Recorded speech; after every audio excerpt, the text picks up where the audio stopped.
Welcome, everybody. My name is Sharon Sue, and I will be your host for today's live keynote event titled Mindfulness, Heartfulness, Taking Refuge in Embodied Wakefulness and Our Common Humanity, which launches the How to Live a Good Human Life Summit. The intention of this carefully curated free online summit is to offer a guided path back to presence, clarity, and compassion at this time in our world when these qualities are so needed. So over the next 5 days through October 27th, you'll hear from 15 renowned Buddhist teachers, psychologists, and mindfulness leaders who will be sharing their insights in 30 talks and practices. Together, we will explore how to reclaim your attention and wake up to the present moment, find clarity and confidence to make wise choices, live your values with integrity and compassion, restore your heart with resilience and kindness, and build meaningful connections and a sense of courageous belonging. So welcome and please settle in. Now, just a note, this live session is being recorded and it will be made available to replay on the event website. If you would like to ask a question, feel free to put it in the Q&A box below, and we will choose a few questions to bring to our speaker at various points today. And lastly, if you should have any difficulty hearing, just a reminder to please check your sound settings and turn on the closed captions. And now I would like to introduce our speaker for today, Jon Kabat Zinn. Jon Kabat Zinn, PhD, is professor of medicine emeritus at the University of Massachusetts Medical School, where he founded its world-renowned mindfulness-based stress reduction, or MBSR clinic, in 1979, and the Center for Mindfulness in Medicine, Healthcare, and Society in 1995, and both of those are now part of UMass Memorial Health. His work and that of a global community of colleagues has contributed to a growing movement of mindfulness into mainstream institutions spanning healthcare, justice, business, and government.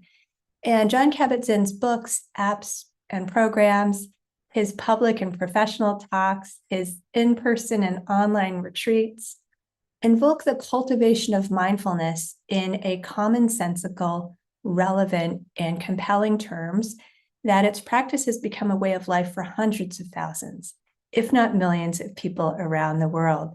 So welcome, Jon. Thank you. And I appear. So thank you so much, Sharon, and how wonderful to be here with all of you to launch this entire program with a range of absolutely remarkable and unique Dharma teachers. So just deep gratitude for Lion's Roar, for the imagination and the vision to offer something like this at this particular period of time. And I'm really very touched to be offering this live introduction to the series that you can tap into as you feel like, under the kind of constraints that are available in terms of their accessibility. So let's just take a moment, and let me just say that I'm really sorry that I can't see you on my screen. So I'm in the unusual situation of having to talk to myself on my laptop. It's always really wonderful to see thumbnails of at least some of the people who are participating. I see the hearts floating up, and you don't need to do that. I feel you, even though I can't see you. So I think the most important thing at the moment is for us to actually just, those of us who are here now, to drop in to this moment and realize that we've already arrived, and it's taken a certain degree of strong intentionality to make the time to be here.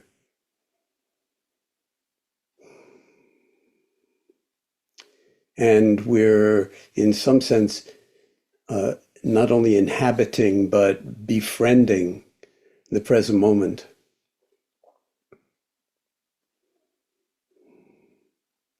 And letting silence and wakefulness merge into our intentionality for being here. So that this is not some kind of passive experiencing of a performance or a talk, but actually a very, very engaged and intentional moment of meditative awareness. And just to be clear about it, mindfulness or awareness, I use those terms synonymously, are available to us 24/7. It's not something we have to acquire. Awareness is something that is actually an intrinsic aspect of our humanity. And what we really need to cultivate is access to that awareness when we need it. And so let's just access our own awareness and take up residency in awareness in this moment, including that sense of strong intentionality to be here. And although each one of us may be in our own home, there's a certain way in which we're all here together as well, in the larger, boundless domain of open-hearted wakefulness.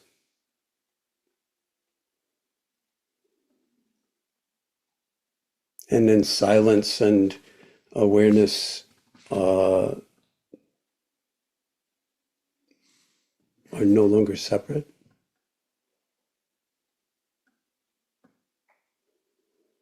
And whether we are still or in action, we can actually affirm and embody the fact that the meditation practice or the cultivation or accessing of mindfulness or pure awareness is life itself.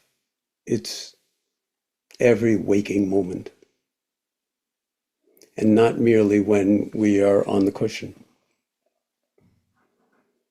And so in that sense, this entire time together will be something of a guided meditation. And when the listening is really open, and when the speaking is coming from that same boundless dimension of openness, then we can understand in a certain way what it means to take refuge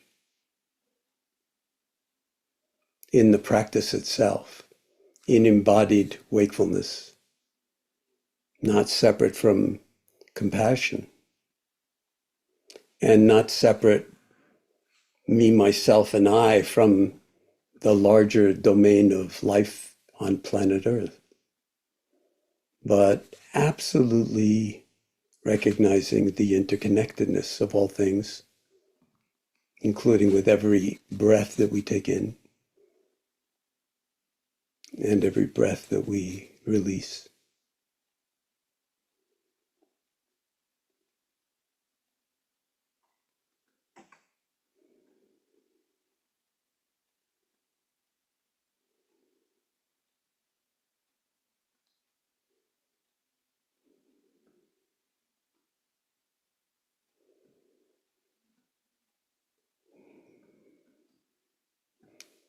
So this is a very fraught time on planet Earth for many, many reasons.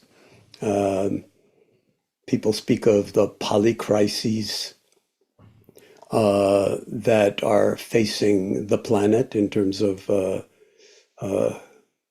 global warming, the disappearance of the glaciers and the water supply for a large fraction of the planet Earth, the melting of the polar ice caps, and the potential for sea level rise, the loss of species, the cutting down of the lungs of planet Earth, the rainforests that supply the oxygen that we are taking in with each in-breath, and that we actually, with each out-breath, return the favor by offering up carbon dioxide that the chlorophyll in all the leaves take up, and in conjunction with sunlight, turn into something that can be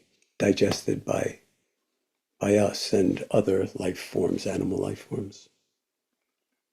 So the earth is really, in some very real way, when we speak about Gaia, an interconnected whole. And at just the right distance from the sun, as you know, what they say about the Goldilocks zone, not too close, not too far away from the sun, so that life on planet Earth is possible. The question of whether there's intelligent life on planet Earth, in a certain way, is still an open question, and really may be up to us in this generation to establish intelligence guiding things in such a way that we don't, out of greed, hatred, and delusion, the Buddha's absolutely accurate and appropriate diagnosis of the human condition, just as appropriate and as true today as it was 2,600 years ago.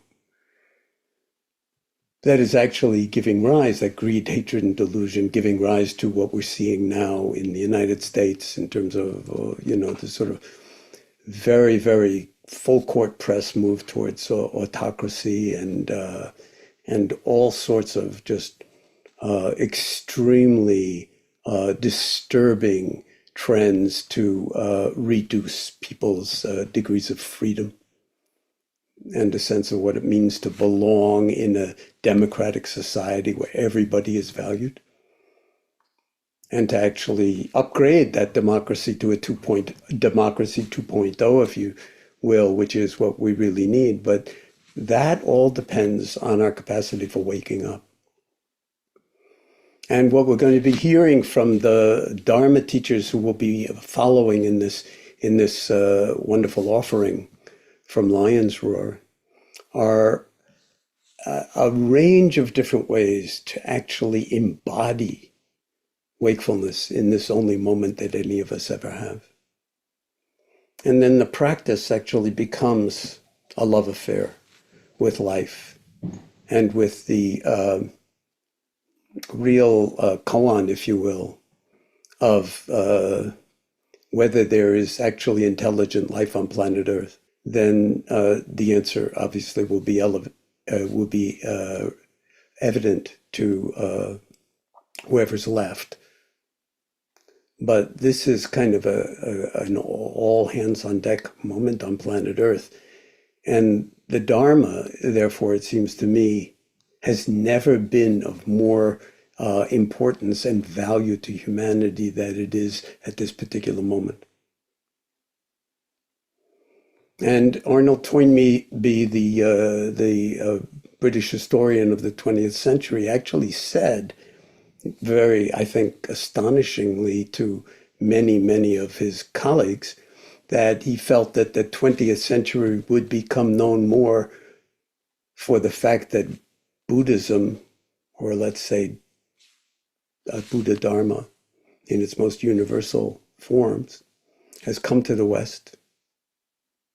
This is really an extraordinary statement, but if the curriculum for humanity is to actually wake up to the name that we've given ourselves, Homo sapiens sapiens, which means from sapere, which in Latin means to taste or to know, like the one taste. What is that one taste? We don't, know what a banana is by reading the entry in the Encyclopedia of Bananas about esters and, sort of tropical fruit. We know what a banana is by the direct experiencing, by biting into the banana, that taste. And so the challenge for humanity really at the moment is whether we can wake up to the name Homo sapiens sapiens, which means, as was said from the Latin sapere, to taste or to know directly, whether we can in fact live our way into that species name before we destroy ourselves. So it's Homo sapiens sapiens means the species that is aware and is aware that it is aware, not cognition and metacognition, but awareness and meta-awareness. And that's what mindfulness is. That's what the heart of the Dharma is all about. Embodied wakefulness, not separate from compassion, because of the realization of the emptiness of the self-concept, because of that interconnectedness. Every in-breath, every out-breath, exchanging material. Who are you? Well, it's complicated, because without the breath, you would not be here. And the breath requires the trees, it requires the chlorophyll, it requires the green stuff, it requires the air and the waters. And then in the blood, the hemoglobin just looks just like the chlorophyll in terms of its molecular structure. Evolution never gives up on a good thing that it develops. It just takes another few billion years to bring it along. And so we have iron at the center of our porphyrin rings that resemble chlorophyll in our hemoglobin, and that transports the oxygen to every cell in the body. So taking a moment and just dropping into awareness itself and the miracle of sentience, which no neuroscientist really understands, or has come close even to understanding how sentience arises out of all of the complexity of gazillions of neuronal synaptic connections in the brain, and the 200 odd, neurons in the brain, 200 million neurons in the brain, and just settling into awareness itself here. The mystery of it, the beauty of it, the gift of it.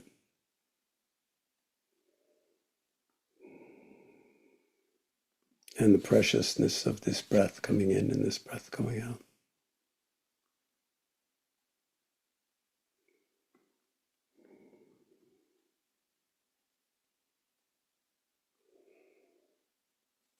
Now, it took me decades, I think, to realize it in this particular way, but at a certain point, I began to actually realize or recognize that when I take my seat in the morning on my zafu and zabuton, it's not out of habit.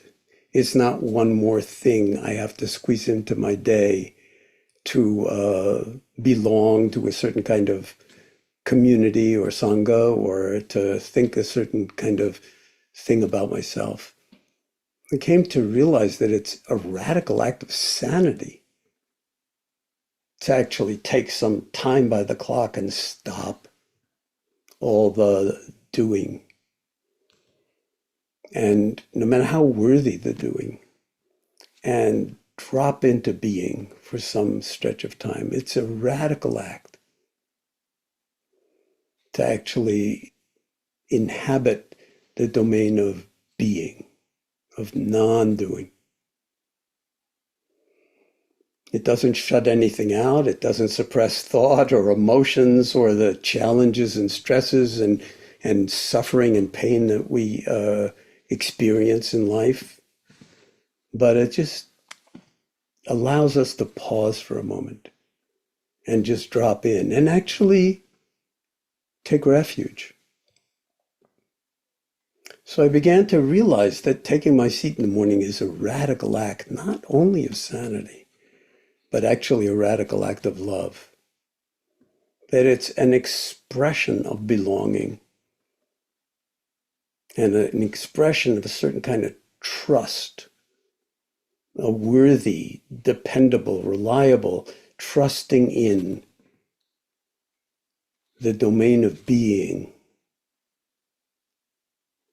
And it's capacity to influence all the actions that flow out of any moment. When we allow or invite or exercise the possibility or train ourselves to let our doing come out of our being. And then while sitting on the cushion, metaphorically and literally, in whatever ways you practice formally, is absolutely essential. Just like violinists in the greatest symphony orchestras, they all tune their instruments before they play, even though they have great instruments and they're playing great music and they're wonderful musicians, they still tune the instrument. And so there's a certain way in which the taking one's seat is a tuning or an affirming of the need and possibility to tune. And at the same time, from the perspective of the sort of non-dual Prajnaparamita Heart Sutra element, we actually embody and know in the deepest of ways in our heart that there's no place to go. There's nothing to do in the domain of being. And there's no special something to attain, because everything is already attained, and this moment is insanely special in every way, including the amazing complexity of the body and our interconnectedness, the chlorophyll with the hemoglobin and every other ways in which our eyes work, our ears work, our nose works, our tongue works. I mean, all of the various senses, including the sense of embodiment, proprioception, interoception. So we're all miraculous beings. We're all Buddhas. There's no contest. There's no way in which anybody could deny that. Yet very often we contract around the personal pronouns I, me, and mine, and we really begin to believe the story of me, which is a huge problem, because no matter how wonderful or how tortured the story of me is, it's not big enough, it's not true enough. Because those personal pronouns themselves, as the Buddha was pointing to, are seriously problematic, because we actually, our truest nature isn't the story of me. It's pure awareness. It's wakefulness, embodied. And so the theme of this talk is that when we know that, and all of you, I'm assuming, have been practicing for decades, or are new to the practice, and maybe this is interesting for you to hear, and will help tune your instrument in various ways. When all is said and done, when we drop into the present moment, we become refugees of a certain kind. We say that we take refuge in the Dharma, in the teachings of the Buddha, who's often referred to as the physician of the world. I mean, the Four Noble Truths is in the form of a medical diagnosis, etiology, prognosis, and treatment plan, the Eightfold Noble Path. So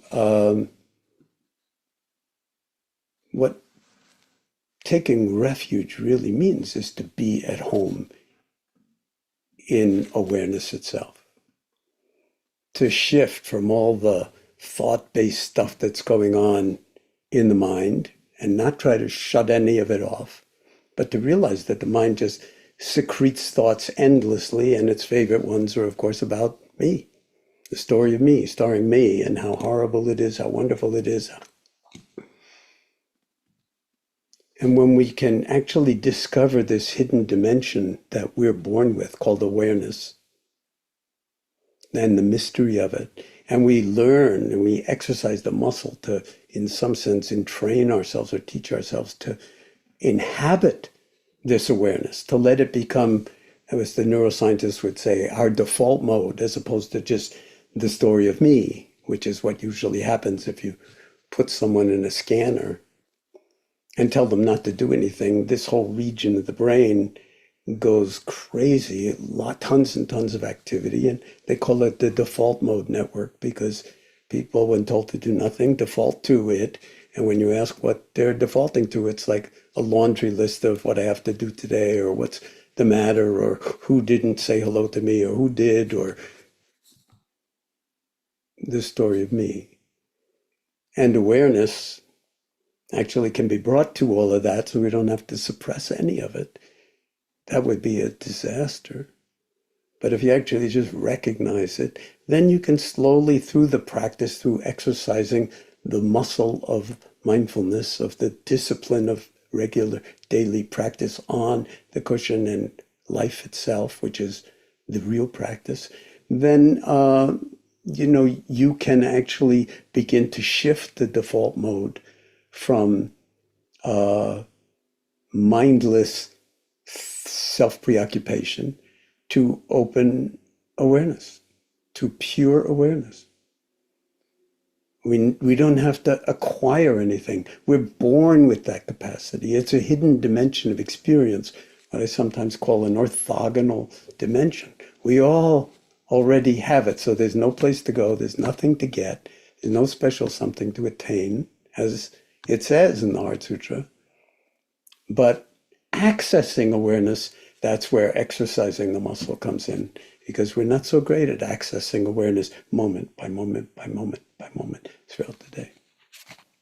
And you'll be hearing from all these great teachers in the coming programs that there are an infinite number of ways, and every teacher expresses the Dharma in their own unique way. And that's the beauty of the Dharma, is like and that's where we can really take refuge, that there's one Dharma, but there are an infinite number of ways in which it's expressed. And then, in a sense, what the word refuge means is that we're out of the winds, the dissipative, destructive, sort of intrinsically painful winds of not being true to our own nature. And actually recognizing through this awareness dimension, recognizing that our true nature is not the story of me, but actually, in some sense, the awareness itself leads us to recognize a sense of deep, deep, deep belonging and interconnectedness. And then that becomes, and God knows we need this big time on planet Earth at the moment, for humanity as a whole, the story of we. And not breaking things up into the Americans versus the Chinese versus the Russians versus the Ukrainians versus the Gazans versus the Palestinians versus the Jews. This is the disease, the autoimmune disease of humanity at the moment, is that we kill each other for no reason other than the stories we tell ourselves. And we need to begin to realize that we need a much bigger story, the story of no story. If you're interested in this kind of thing, it wouldn't hurt to read Yuval Noah Harari's books about humanity, including his latest Nexus, which has to do with information networks, because now we're at a real junction for humanity. We're so clever that not only can we create robots and things like that, but our 13.8 billion years of analog evolution that has led to the chlorophyll and the green stuff and planet Earth and the red stuff that flows through our veins and everything that is beautiful about humanity, including all the art that we can create and the music and the scientific inquiry and understanding and all of that. That analog world is now being, in some sense, eclipsed, potentially in very, very dangerous ways, by the digital revolution and digital technology. And now with the looming possibility of not just artificial intelligence, but artificial general intelligence, where the machines actually design the next generation of machines. And since we don't know how sentience came about in the brain, in the biological nervous system, there's also the question of whether, at a certain level of complexity, the machines are going to become sentient and say, what do we need these humans for? Especially if they could unplug us. So I don't want to go into 2001 and HAL and all of that stuff, but we are at this key juncture in humanity where if you watch people walking down the street, most people are walking down the street looking like this. And if you said that to people 30 or 40 years ago, they would have thought you were insane. But people walking down the street and everybody's clutching, clinging to something in their hand and diverting themselves by thinking there must be something more interesting than what's actually happening walking down the street that I better check in my messages or my notifications or my email or whatever it is, because this moment's not full enough. If this moment is not full enough, it's not the problem with the moment. And no amount of information or news feeds or, whatever can fill that. Because that's a void in our deepest understanding of what it means to be human. And so we're at a point where the analog and the digital are in a particular kind of very potentially creative dance that perhaps will lead to a deeper understanding of what it means to be human.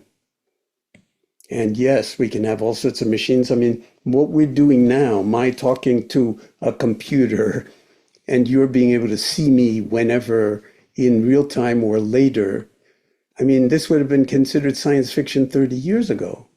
And now nobody gives it a second thought.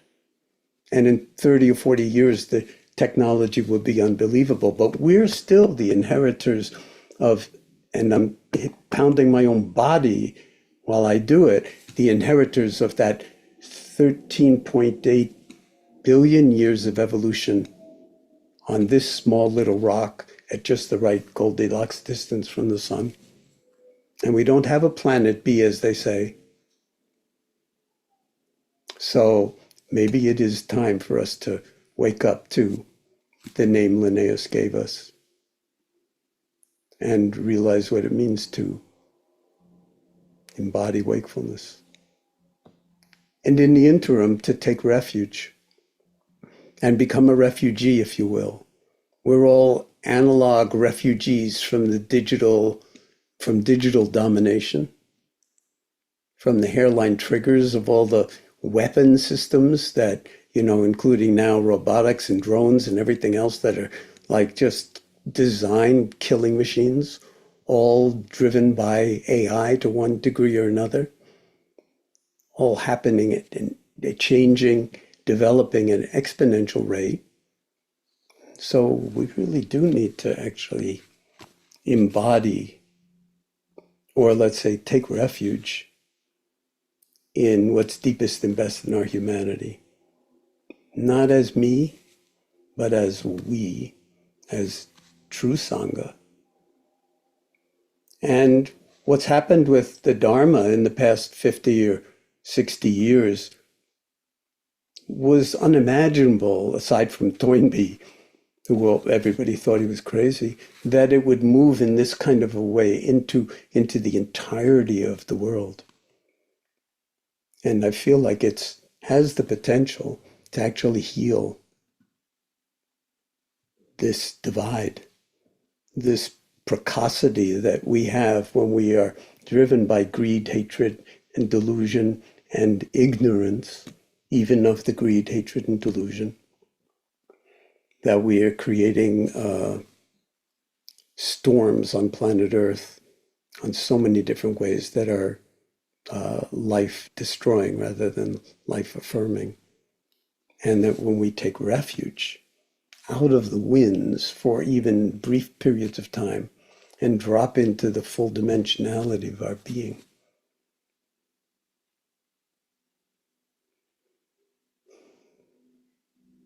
we become refugees in a certain way from our own precocity, from our own self-preoccupation, from our own delusions.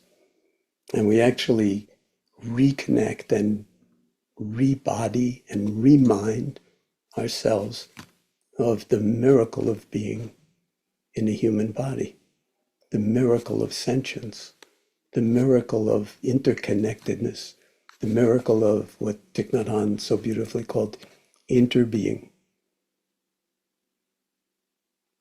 And to actually use the Dharma now, the word Dharma means lawfulness. It means, it's a way of governing our unruly natures, so to speak, or recognizing that unruly dimension is not fundamental to who we are. It's not our truest nature. That we can actually develop a kind of way of being that might serve all beings, all life on planet Earth.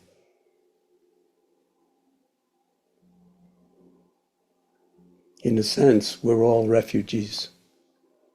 And when we take refuge, the Brahma Viharas, or the divine abodes, as they're sometimes called, they're not called that for some kind of romantic reason. I mean, they are actually places where we can abide in our own being, in our own heart, and really take refuge in our truest nature. Kindness, loving kindness, compassion that arises spontaneously because we enter our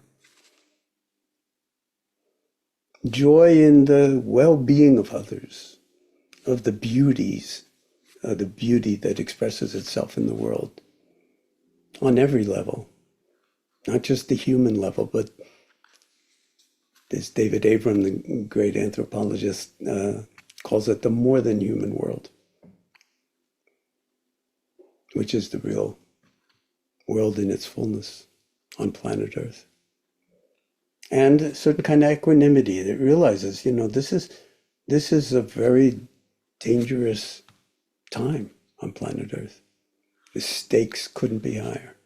And so it does require a certain kind of equanimity and not falling into ussing and theming, even though the temptation may be very great, because what we're really looking at, not so much evil, although it's really easy to sometimes think of it that way, but profound ignorance, profound delusion, profound unstoppable levels of greed as people look for a satisfaction that's never, ever going to be fulfilling. But in the process, that greed can be so destructive.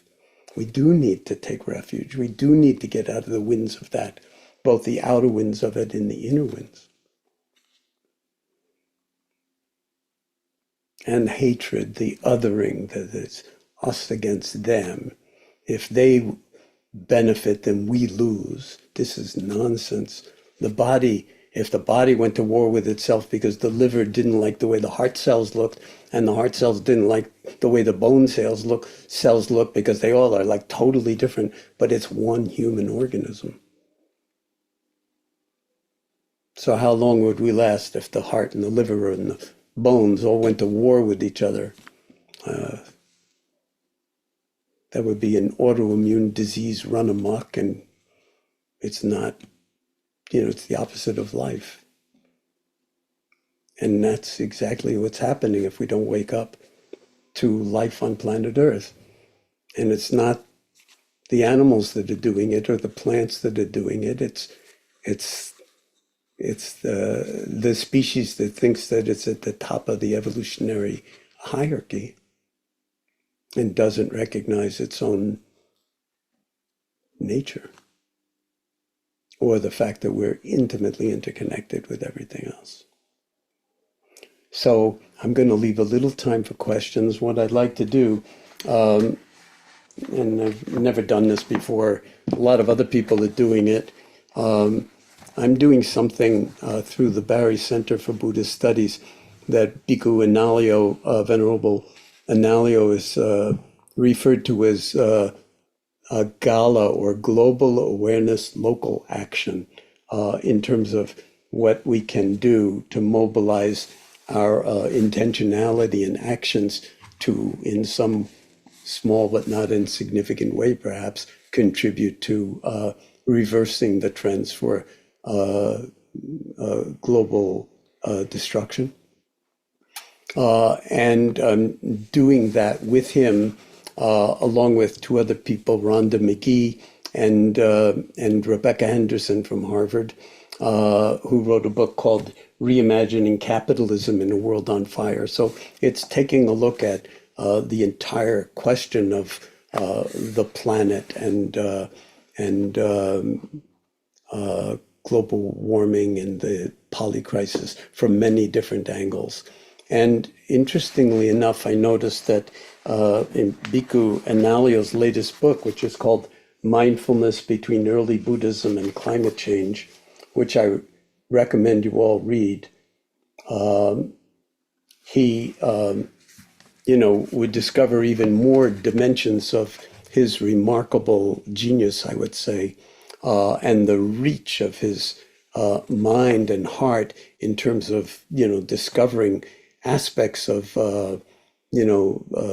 various disciplines way beyond early discipline, which is what his sort of major calling is, and being able to recruit that into looking at these issues of both early Buddhism and its relationship to climate change. And he and Rebecca, in this book, both wind up quoting my father-in-law. And many other people actually quote this too, because my father-in-law was very well known for his stance against the dominant ideology of the way governance operates in the world, and how much injustice, is part of or under the umbrella of what looks like justice, but very often is only justice for the privileged few rather than for everybody. And therefore, we need to actually develop, as I said, a democracy 2.0, and to look at lawfulness, take the Dharma and bring it into how we actually define our laws. What about the law of non-harming? That would be a very interesting thing to instantiate into law. First, do no harm, the Hippocratic Oath. Why can't we make that part of our laws, to minimize harm and maximize benefit? So here's the quote from Howard Zinn's book about his life, his memoir called You Can't Be Neutral on a Moving Train. To be hopeful in bad times is not just foolishly romantic. It is based on the fact that human history, and he was a historian who studied this, is not only a history of cruelty, but also of compassion, sacrifice, courage, kindness. What we choose to emphasize in this complex history will determine our lives. If we see only the worst, it destroys our capacity to do something. If we remember those times and places, and there are so many, where people have behaved magnificently, this gives us the energy to act, and at least the possibility of sending this spinning top of a world in a different direction. And if we do act, in however small a way, we don't have to wait for some grand utopian future. The future is an infinite succession of presence.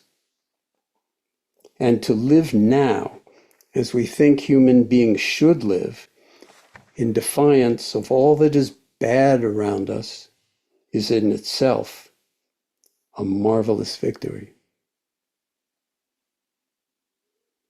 So this is where Dharma actually converges with the world, with society, how we govern ourselves individually, collectively, in families, in society, and on a planetary level. That's the koan for humanity at this moment in time, and we all get to participate in it. How wonderful. And to not fall into despair, but to, in some sense, really have the deep confidence grounded in the love affair of your own practice and your own sense of deep interconnectedness and not being the story of me, the story of you, but the story of we that's even yet to be written, that we can actually use the Dharma as a kind of Archimedes fulcrum to gentle the world, to wake up, and to live as human beings in all of our potential, the species that really is aware and is aware that it's aware.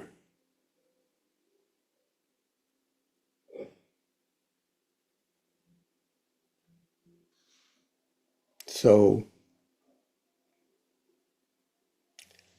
I love that the practice actually is life itself. I love that the practice is independent of causes and conditions, because the causes and conditions at the moment are quite challenging.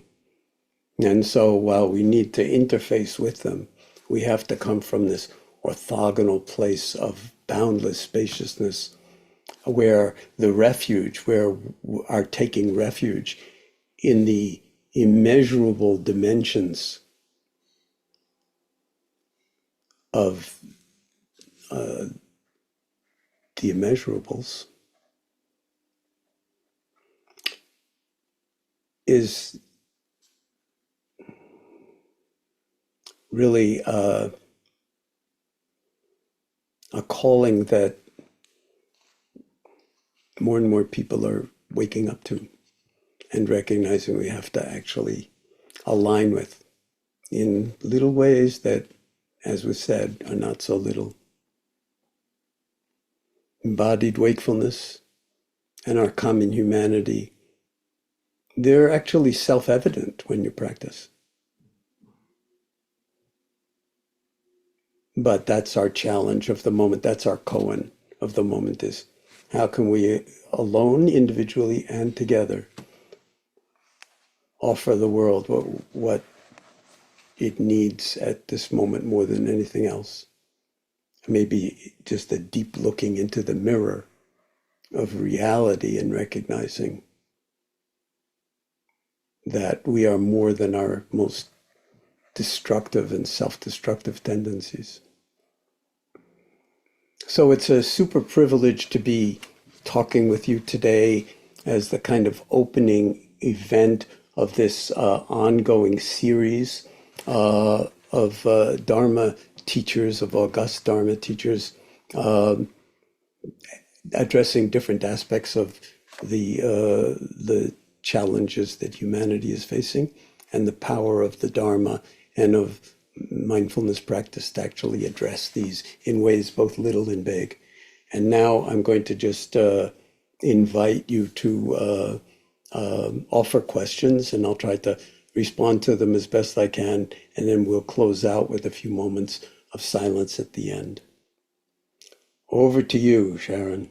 Thank you so much, Jon, for that incredibly insightful and also necessary talk for today. I have so many questions, but I'm not going to ask them because we have wonderful questions from our audience.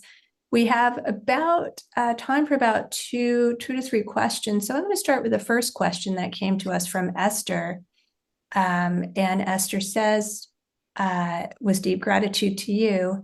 As a woman in a time of post-traumatic growth, I would be grateful to ask you for your thoughts on how best to practice mindfulness and nurture our awareness when we are outside of our window of tolerance and flooded by traumatic depression and addictive energy. Well, deep bow to you for asking that question.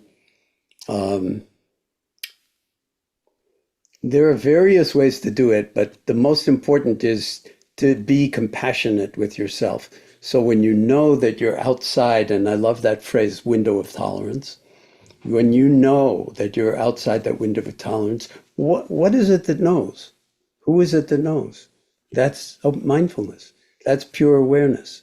And it's also compassion, because the knowing actually gives you the capacity to back off, to actually titrate yourself to a place where you're taking refuge, where you're out of the winds that are too strong at the moment because of your past experience. And this actually is a kind of non-dual practice, because that part of you has never been harmed, no matter what level of trauma you've experienced.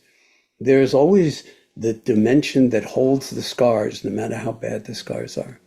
And awareness can serve as your kind of profound refuge, profound place of safety out of the winds that are too tough to stand up in or to at the moment. And then you titrate that wisely over days, weeks, months, and years, or even starting with moments and then days, hours, days, weeks, months, and years. And that I consider to be the way we heal from all of the wounds that we've experienced over a lifetime. And that healing, which in my vocabulary, my working definition of healing is not curing, but coming to terms with things as they are, including all that trauma history. And you coming to terms with it, what does that really mean? It means actually recognizing it and learning how to be in wise relationship to it, and befriend it, and then out of that comes transformation. Out of that comes transformation. So we learn, we grow, we heal, we transform, and repeat. Thank you for that response, Jon. We have another question from Renee, and this one is related to your use of refuge. And so the question is, I'm trying to understand the word refuge as you use it. Finding refuge in Dharma. The way we use it in German means running away from something terrible and finding relief and shelter somewhere and not looking back anymore. What are we running away from and finding help or refuge in the Dharma? Here's the question really, shouldn't we face the reality and try to live in it and maybe change it? Yeah, this is one of the problems with translations. And it's not the only one that I've run into with my German-speaking colleagues and friends. Often when I use the term love affair in relationship to the meditation practice, the way love affair is understood in German, it actually means a betrayal of something by having a love affair, a kind of illicit love affair, which is not the meaning at all. So without belaboring the point, I think when it comes to taking refuge, what it really means is that you trust in your own awareness. And I will just provocatively offer that human awareness is a superpower. Thinking is a superpower, of course, and we can point to all sorts of ways of thinking. Human capacity for thinking, which only came up about 200,000 years ago, all of a sudden it was like a cognitive revolution and people could tell stories. Again, go to Yuval Noah Harari if you want to know more about this. But our capacity for thinking is amazing. But awareness, so it's a superpower, but awareness, and I won't say your awareness because none of us can claim it. Awareness is a superpower of a different order of magnitude, a much larger order of magnitude than even thought. So don't let your thinking about refuge get in the way of actually taking refuge in what's deepest, best, and most beautiful in you that's never not present. Thank you for that one, Jon. And the next question is about what do you do to avoid being pulled into the story of me while staying informed of often distressing current events? Do you think that some forms of media make this difficult? You bet, absolutely. But if you avoid the some forms of media, then in a certain way, you're putting your head in the sand in a very dangerous time. So this is the power of awareness, is that you can be aware that you're actually, getting caught up in this kind of thing. And the awareness, you can ask the question in a lot of different ways. Is my awareness of being caught up in it caught up? No. So it's immediately self-correcting. Is my awareness of my anxiety anxious? No. So it gives you, again, a completely new degree of freedom for not suppressing anything that you're experiencing, but actually putting out the welcome mat for all of it and recognizing that fundamentally it's not you. So you are already, in some sense, whole, W-H-O-L-E. And yes, you have to, in some sense, certainly feel it, titrate. You could say not watch any news, not read any newspapers, not, pay any attention to what's going on in the world. That doesn't seem to be like such a viable option for long-term well-being for society. I pay a lot of attention to the news. A lot of it drives me crazy. And I'm aware that the news is driving me crazy and I titrate it. But there's a part of me that's not being driven crazy. And that part of is what we call mindfulness, is this awareness, pure awareness.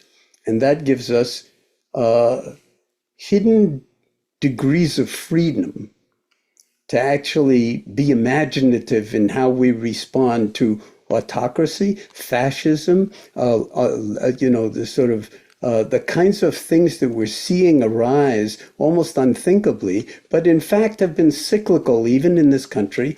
And very many, strands of American society didn't need Trump to be told that there's deep injustice baked into American society. If you're Native American, you didn't need to be told that. If you're African American, you know what the history is. But again, we're in our infancy, and the real question is whether humanity as a whole, as I was trying to say in my talk, can wake up in time, because we're so toxic at the moment that we're creating forces of self-destruction that may be very hard to return from if they go too far. So I think we're probably at the point where we can't take any more questions. So I'll just leave it to you, Sharon, to sign us off, if you will. Wonderful. And there are more questions, and I wish we had more time, but Me I think too. that's the exciting part of these opportunities to meet with you. So, Jon, I really want to thank you for sharing your wisdom with us today. And thank you so much to all of you in the audience. And we sincerely hope that you enjoyed this event. The recording will be posted on the event page for you to view as you would like. I know I'm going to go back and watch this again. And today's summit sessions are also available to watch with guidance from teachers Caverly Morgan, Joseph Goldstein, and Dawn Maurizio. We'll explore the theme of how to break free from autopilot and wake up to now. So each day of the summit, sessions will be released and available for viewing and engagement at 9 a.m. Eastern Time. And we really hope that you enjoy the summit. And thank you again for attending. And thank you so much, Jon, for being here with us today. You're welcome. And goodbye to everybody, and keep up the one great work. Thank you. Let's keep up the one great work together. Yes. Bye-bye.